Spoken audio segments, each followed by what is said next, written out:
여러분, 30년 넘게 써온 집 비밀번호를 바꾼다는 게 어떤 의미인지 아시나요? 그건 단순한 숫자 4자리를 바꾸는 일이 아니었습니다. 내 인생의 열쇠를 다시 제 손으로 찾아오는 의식이었죠. 떨리는 손가락으로 버튼을 누를 때마다 제 가슴 속에 맺혔던 응어리들도 하나둘씩 터져나가는 것 같았습니다. 아들 집 현관키를 반납하고 돌아온 날, 저는 가장 먼저 전화를 껐습니다. 아니나 다를까 잠시 후 다시 켠 휴대폰엔 아들의 부재중 전화가 수십 통 찍혀 있더군요.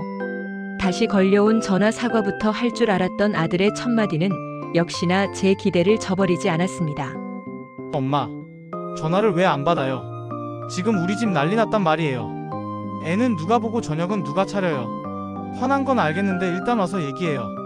아니, 안 간다. 내 집은 내가 지켜라. 아들의 당황한 목소리를 뒤로하고 저는 처음으로 차단 버튼을 눌렀습니다. 손끝이 파르르 떨리더군요. 자식 전화를 내 손으로 끊는다는 게 부모 마음에 쉬운 일은 아니니까요. 하지만 그 전화를 끊고 나니 신기하게도 평생 느껴본 적 없는 고요함이 찾아왔습니다. 늘 자식집 냉장고 속 반찬을 걱정하던 머릿속에 처음으로 오늘 내가 먹고 싶은 점심 메뉴가 떠오르기 시작했습니다. 며칠 뒤 저는 친구의 권유로 시니어 도슨트 교육을 신청했습니다.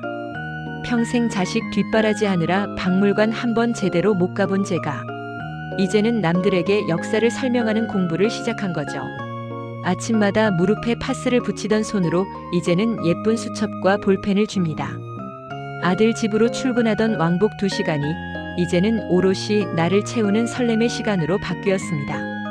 엄마 계신 거 알아요? 제발 문 좀 열어주세요. 제가 정말 잘못했어요.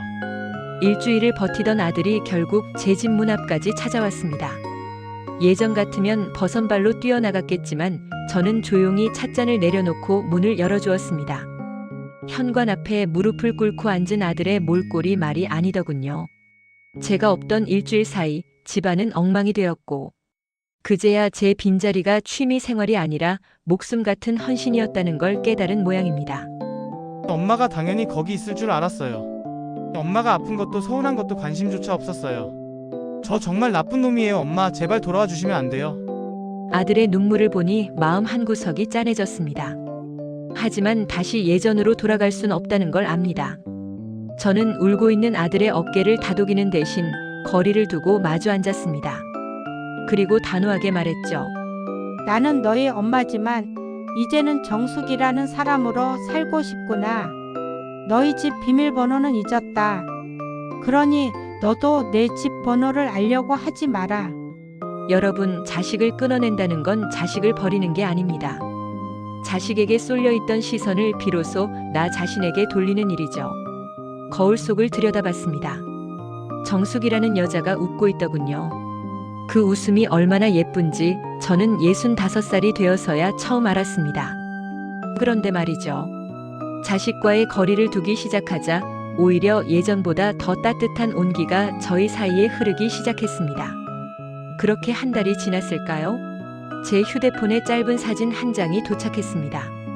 아들이 보낸 사진 속에는 엉망이었던 거실 대신 서툴게 정리된 주방과 아들이 직접 끓인 듯한 검게 탄 김치찌개가 있었습니다. 메시지엔 딱 5글자가 적혀 있더군요. 먹을만해요. 예전 같으면 탄 걸 먹으면 어떡하냐며 당장 달려갔겠지만 저는 그저 애썼다는 짧은 답장만 남기고 다시 제 도슨트 교환을 펼쳤습니다.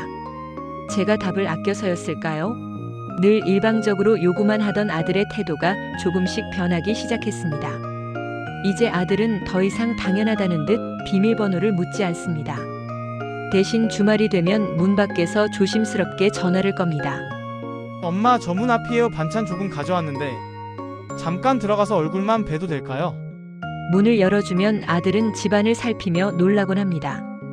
예전처럼 자식 걱정에 찌든 노모의 얼굴이 아니라 화사한 스카프를 두르고 박물관 이야기를 들려주는 생기 넘치는 정숙 씨가 거기 있으니까요. 아들은 깨달은 모양입니다. 엄마는 희생하는 배경이 아니라 스스로 빛나는 하나의 주인공이었다는 것을요.